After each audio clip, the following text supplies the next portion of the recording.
Bonjour Patrick Martin. Bonjour. Donald Trump menaçait de taxer les produits européens à 30%, ça sera finalement 15%. Est-ce que c'est un bon deal pour l'Europe ?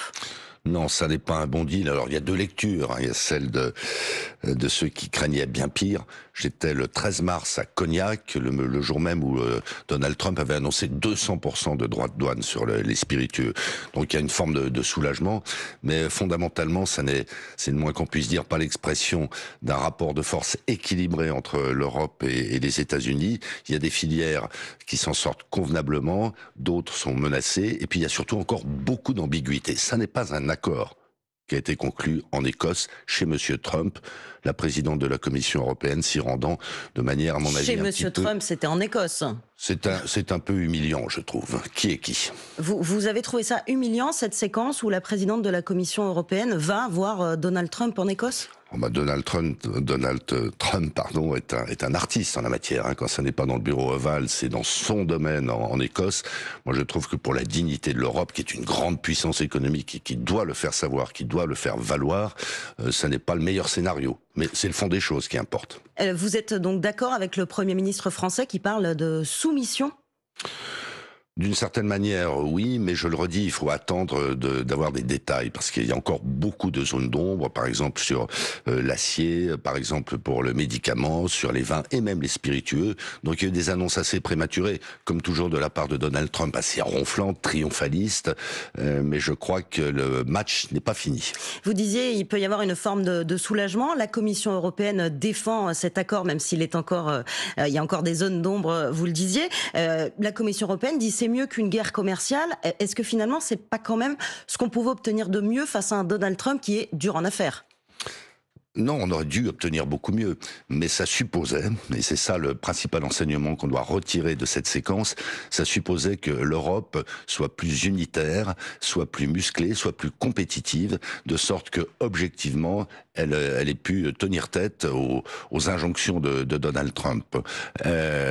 Donc, je pense que ça doit être une leçon pour nous, et je serais tenté de dire la dernière leçon. La dernière leçon ? Oui, parce que tout ce qui a été préconisé et partagé, à vrai dire, autour des rapports d'Enrico Letta, de Mario Draghi, ça donne la feuille de route pour l'Europe. Le rapport Draghi a été publié il y a plus d'un an. Tout le monde s'accorde à dire que c'est ça le fil conducteur. Et puis les décisions tardent à venir. L'Europe ne tient pas son rang. L'Europe ne tient pas son rang, dites-vous, et le gouvernement français dans tout ça. Demain, les organisations patronales, les filières industrielles ont rendez-vous à Bercy avec le ministre des Affaires étrangères et le ministre de l'économie notamment. Qu'est-ce que vous allez leur dire ? Eh bien, ce que je viens de vous dire, d'abord qu'il faut continuer à négocier âprement, à clarifier un certain nombre de zones d'ombre dans ce qui a été annoncé, bien sûr, à préserver ce qu'il y a de positif, parce qu'il y a des choses positives. Alors, qu'est-ce qu'il y a de positif par exemple, dans cet pour accord ? l'aéronautique. Qui sera épargné a priori. Qui sera épargné. Alors c'est un accord de 1979 qui n'est donc pas remis en cause ni pour Boeing, ni pour Airbus, ni pour tous les acteurs de la filière. Ça c'est très bien. Mais il y a tant d'autres pans sur lesquels il y a des menaces réelles. Ayons en tête qu'il y a plus de 2000 entreprises françaises, donc beaucoup de PME, beaucoup de TI, d'entreprises de taille intermédiaire, qui réalisent plus de 10% de leur chiffre d'affaires aux États-Unis et qui sont encore très déstabilisées. Donc il y a urgence à clarifier cette esquisse d'accord et puis à le rééquilibrer. Mais que peut faire concrètement le gouvernement français ? La politique commerciale, c'est une compétence de la Commission européenne. Oui, encore que, semble-t-il, la présidente von der Leyen ait pris des engagements sur des enjeux qui ne relèvent pas de la compétence européenne. Par exemple, les achats de gaz liquéfié, par exemple, les investissements européens aux États-Unis, par exemple, les achats d'armement, ça ne relève pas de la décision de la Commission européenne. Bien souvent, ça ne relève même pas des pays membres, ça relève d'entreprises privées. Donc, oui, les 600 milliards de dollars que l'Europe doit investir aux États-Unis, ça dépend des investisseurs privés, de vous, pas du tout de la Commission européenne. Absolument pas. Mais cet argent, Patrick Martin, il ne serait pas utile à être investi en Europe, chez nous, pour aider l'industrie française ? Oui, alors ne jouons pas non plus à nous faire peur. D'abord, il est normal, il est légitime que les entreprises investissent aux États-Unis parce que c'est un énorme marché, c'est un marché dynamique. De surcroît, s'ils se protègent, autant être à l'intérieur plutôt qu'à l'extérieur. Mais ce qu'on observe ces derniers temps, c'est que les capitaux reviennent plutôt vers l'Europe. Et d'ailleurs, ça se traduit comment ? Par une dépréciation du dollar par rapport à l'euro, qui, soit dit en passant, s'est encore confirmé hier. Ça veut dire que si les entreprises européennes cumulent ces droits de douane plus la dépréciation du dollar, c'est presque de 30% que leurs prix se renchérissent. Donc ça commence à être très préoccupant. L'aéronautique, vous le disiez, devrait être épargnée. Quels secteurs français de l'économie française vont être les plus touchés par ces droits de douane américains? Alors, à ce stade, on ne sait toujours pas si les spiritueux, ça a été dit, mais ça n'est pas clair, et le vin seront touchés. On est évidemment... Oui, pour l'instant, c'est encore une zone d'ombre sur les vins et spiritueux. Absolument. Alors, sur l'automobile, là aussi, il y a deux lectures. Le verre à moitié plein, le verre à moitié vide. Il y avait il y a à ce jour 27,5% de droits de douane. On redescendrait à 15%. Alors, les Allemands... C'est moins pire. C'est moins pire. Je le redis, la sidérurgie et l'aluminium, il y a un gros point d'attention. Ils sont à 50%, l'aluminium. Oui. Alors là, il y aurait des quotas qui seraient définis, mais qui ne sont pas définis à ce jour.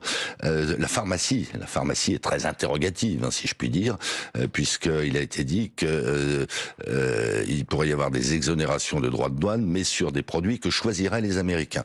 Donc finalement, cet accord, qui n'en est pas un formellement à ce jour, devait apporter de la clarification, de la visibilité et de la stabilité. Et de ce point de vue, ce serait une bonne chose, mais il y a encore beaucoup de points qui restent à négocier. Et j'ajoute une chose, c'est que l'Europe n'a pas fait valoir la réciprocité, c'est-à-dire n'est pas... Oui, nous, on ne taxe pas les produits américains. Pas. Alors tant mieux d'une certaine manière, parce que ça aurait importé de l'inflation chez nous. Mais donc il ne faut pas se défendre face aux taxations américaines. Mais soyons objectifs, je le redis, l'Europe n'a pas armé son dispositif, n'est pas elle-même suffisamment armée, n'est pas suffisamment solidaire, n'est pas suffisamment compétitive pour tenir tête dans ce rapport de force que, ostensiblement, le président Trump a établi. Donc la bonne voie de sortie, c'est que l'Europe se ressaisisse, qu'on aille beaucoup plus loin dans le marché intérieur. Je vous donne juste ce chiffre. On parle de 15% de droits de douane et on souligne combien ça peut être déstabilisant pour le commerce mondial et nos entreprises. Le FMI a chiffré que les mesures protectionnistes qui existent à l'intérieur de l'Europe, qui sont des mesures non tarifaires, non douanières, c'est 44%, l'équivalent de 44% de droits de douane. Donc on a le plus grand marché du monde, il n'est pas encore abouti, approfondissons ce marché, et puis donnons à nos entreprises, singulièrement aux entreprises françaises, les moyens de la compétitivité. Alors vous parlez de la compétitivité, il y a un secteur aussi qui s'inquiète face à ces droits de douane, c'est le secteur de la cosmétique, qui évoque une perte possible de 300 millions d'euros, 5000 emplois menacés en France. C'est à peu près l'étiage que vous imaginez aussi avec ces droits de douane américains ? Bien sûr. Alors c'est la FEBA, qui est un adhérent du MEDEF, avec qui on parle évidemment beaucoup. C'est une filière d'excellence.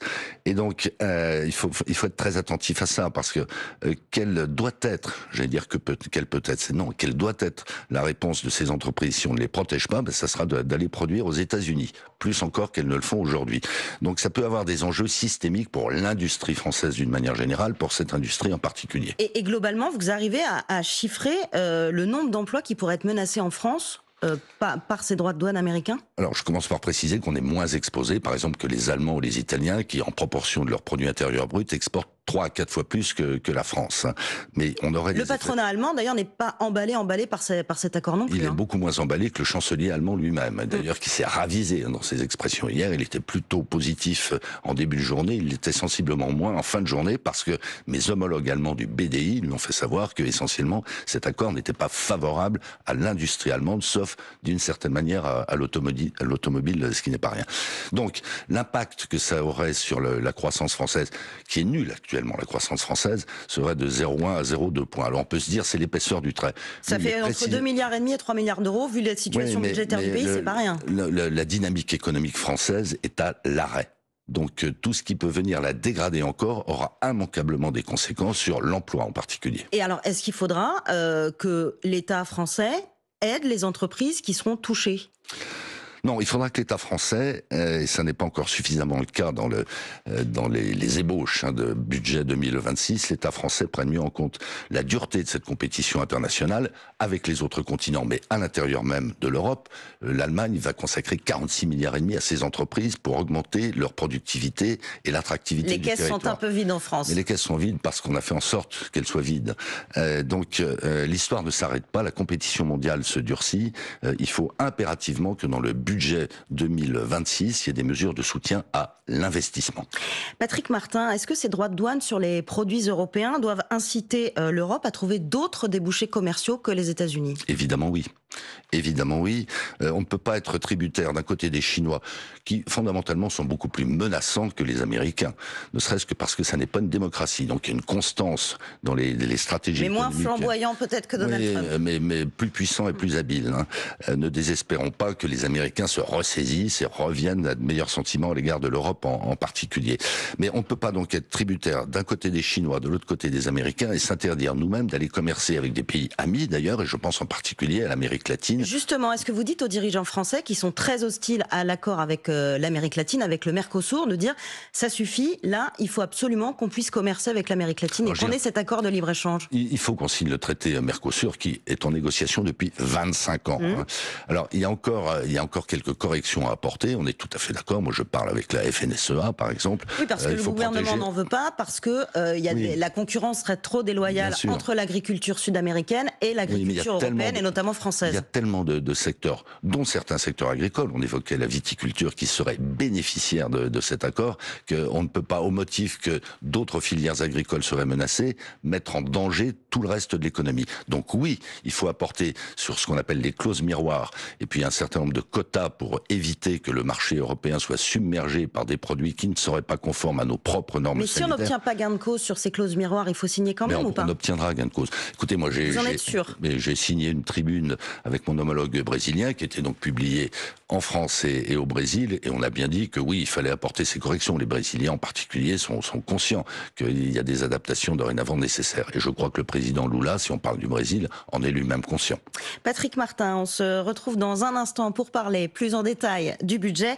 Il est 8h44, c'est l'heure du Fil Info avec Maureen Suignard. Les pompiers restent vigilants ce matin. Ils ont réussi à maîtriser 2 incendies hier au sud de Montpellier et au nord de Marseille. Les autoroutes A7 et A51 de nouveau ouvertes à la circulation.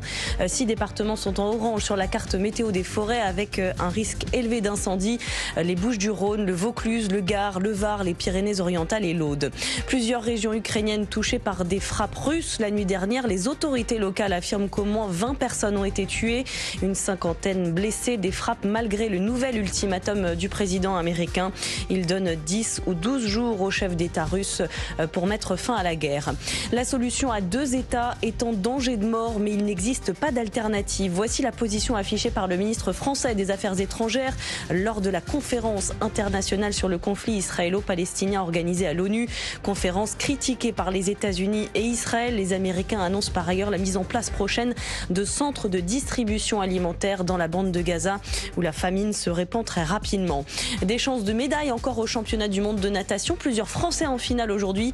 Hier, Maxime Grousset a débloqué le compteur tricolore avec une médaille d'or sur le 50 mètres papillon. France Info. Le 8-30 France Info. Aurélie Herbemont. Nous sommes toujours avec Patrick Martin, le patron du MEDEF. Alors vous nous disiez il y a un instant qu'il faudrait un plan d'investissement pour les entreprises en France. En attendant, le gouvernement planche sur le budget 2026 et veut notamment réduire les dépenses de santé de 5 milliards l'an prochain. Dans le collimateur Les arrêts maladie, le gouvernement étudie une piste, transférer à l'employeur la prise en charge du 4e au 7e jour d'arrêt. Est-ce que c'est acceptable pour les entreprises? Je me permets de nuancer votre propos.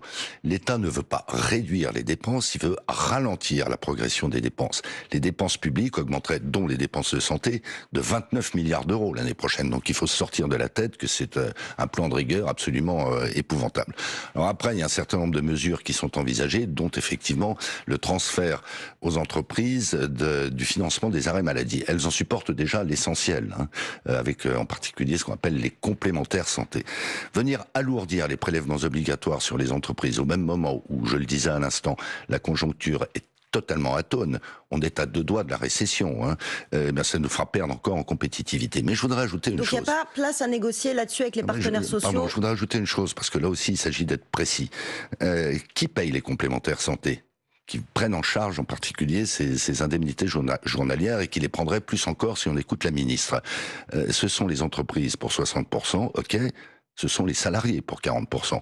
chacun doit bien l'avoir en tête. Ça veut dire faire payer 2 fois, c'est-à-dire qu'on paye des cotisations maladie, on aurait une couverture qui serait réduite, il faudrait compenser par une augmentation des cotisations au titre des complémentaires santé. Chacun doit bien y réfléchir. Donc vous dites au gouvernement, n'allons pas dans cette voie. Patrick Martin... Mais non, et ce message insidieux qui est véhiculé comme quoi l'augmentation réelle de l'absentéisme, et notamment de l'absentéisme de courte durée chez les jeunes, serait du fait des entreprises, parce que la qualité de vie au travail se serait dégradée depuis 2019, c'est n'importe quoi. Et l'État devrait commencer par s'occuper de lui-même. L'absentéisme dans les fonctions publiques est bien supérieur à celui du privé. Donc ça, c'est pas une piste que vous privilégiez. Je ne suis pas très ouvert. Vous n'êtes pas très ouvert. Autre piste voulue par le gouvernement, la suppression de 2 jours fériés. Ça se provoque un tollé, cette idée. Est-ce que vous avez des propositions d'aménagement? Certains disent il faudrait garder les jours fériés, mais augmenter quand on veut dans l'année de 14 heures le temps de travail pour chaque Français. Alors, d'une manière générale, il faut accélérer la croissance. Ça passe par le travail, il faut travailler plus, et il y a différentes modalités. Je le redis, il faut investir plus. Alors, travailler plus, on est en train de régler le problème de l'emploi des seniors. Les derniers chiffres sont très encourageants, et c'est lié aux différentes réformes des retraites, dont la dernière. Il faut augmenter l'emploi des jeunes. Pour ceux qui sont déjà au travail, il faut également travailler plus. 2 jours fériés, c'est une bonne solution, parce que c'est vrai que le mois de mai, c'est un gruyère. C'est un gruyère. Et puis on est tous, moi y compris, on est tous maintenant des artistes du pont et du viaduc. Donc ça pèse immanquablement sur la croissance, donc sur la richesse, sur le pouvoir d'achat. Donc vous préférez effectivement supprimer 2 ponts plutôt que de répartir autrement la charge de travail dans l'année. D'abord, il faut que ce soit vrai pour tout le monde. Pourquoi le jour de solidarité, le lundi de Pentecôte, a été un fiasco? Parce que les écoles sont fermées et ainsi de suite. Donc finalement, c'est inopérant. Donc ça n'a de sens que si ça s'applique également aux services publics, et c'est pas les syndicats, le patronat qui en décideront, c'est l'État. Il faut qu'ils prennent une position claire là-dessus. Ensuite, il faut qu'on soit très attentif à certaines professions importantes, emblématiques pour la France, qui seraient pénalisées par cette mesure. Je pense évidemment à toute la filière tourisme, l'hôtellerie-restauration, le transport de voyageurs. Donc il faudrait, si ça se met en œuvre, des mesures d'accompagnement pour ces secteurs qui sont importants. Mais oui, il faut travailler plus. On ne peut pas vouloir tout et son contraire. On ne peut pas, et c'est légitime, vouloir plus de pouvoir d'achat et se dire que ce pouvoir d'achat sortira de nulle part. Si les salariés travaillent 2 jours de plus dans l'année, on est d'accord qu'ils seront payés plus, que les entreprises les payeront plus. Là aussi, il y a une ambiguïté, parce qu'il nous est demandé, en l'état des choses, aux entreprises de contribuer, comme c'est le cas pour le jour de solidarité, au financement de l'État. Donc on ne peut pas d'un côté payer l'État, puis d'un autre côté payer les salariés. Donc à un moment donné, il va falloir trancher ce débat. Et ensuite, que je sache, quand on est passé de 39 à 35 heures, les salaires n'ont pas été réduits. Donc il y a un principe de mensualisation des rémunérations. D'ailleurs, quand un jour férié tombe le week-end, on ne va pas payer en plus ou en moins. Donc il y a des hasards de calendrier, enfin c'est pas le hasard. Donc nous on prend en compte quoi? On prend en compte la réalité de la situation économique, du marché de l'emploi et de l'investissement. Ce pays doit produire plus. Si on doit payer plus parce qu'il y aurait 2 jours fériés qui ne le seraient plus, on altérera la compétitivité et à un moment donné, ça se traduira dans la performance économique et sociale du pays. Donc ça, c'est pas non plus une piste forcément privilégiée pour le côté rémunération en plus pour des salariés qui travailleraient plus. C'est un vrai débat, donc il faut qu'on l'ouvre et puis on aboutira ou on n'aboutira pas. Patrick Martin, le gouvernement souhaite aussi une nouvelle réforme de l'assurance chômage avec une nouvelle baisse de la durée d'indemnisation. Il y a aussi dans le viseur les ruptures conventionnelles qui représentent 25% des indemnités chômage. Est-ce qu'il y a des abus dans les ruptures conventionnelles, Patrick Martin ? Oui, il y a des comportements déviants, je dirais, mais comme il peut y en avoir sur l'assurance chômage, comme il peut y en avoir sur les arrêts de travail. Ce sont des minorités de gens qui pénalisent en définitive la collectivité.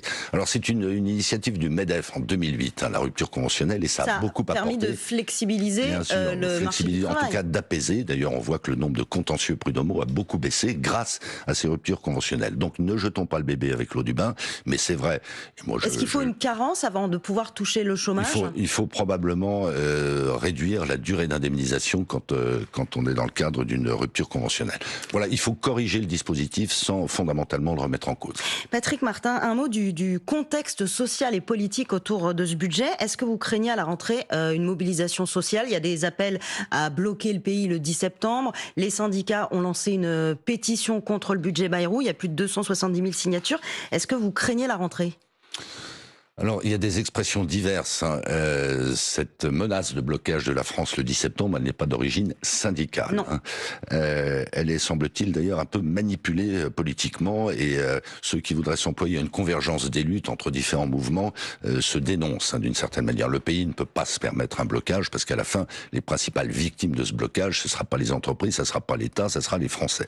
Les syndicats, à ce jour, ne se sont pas exprimés sur une mobilisation le 10 septembre. Non, ils doivent en reparler début septembre sur la mobilisation. Les syndicats avec lesquels on a des points de désaccord profonds, mais objectifs et respectueux. Les syndicats sont parfaitement conscients de la fragilité du pays, et j'espère, je pense d'ailleurs, qu'ils ne mettront pas d'huile sur le feu. Ça ne les empêchera pas d'exprimer un mécontentement et d'essayer d'établir un rapport de force avec le gouvernement. Merci Patrick Martin.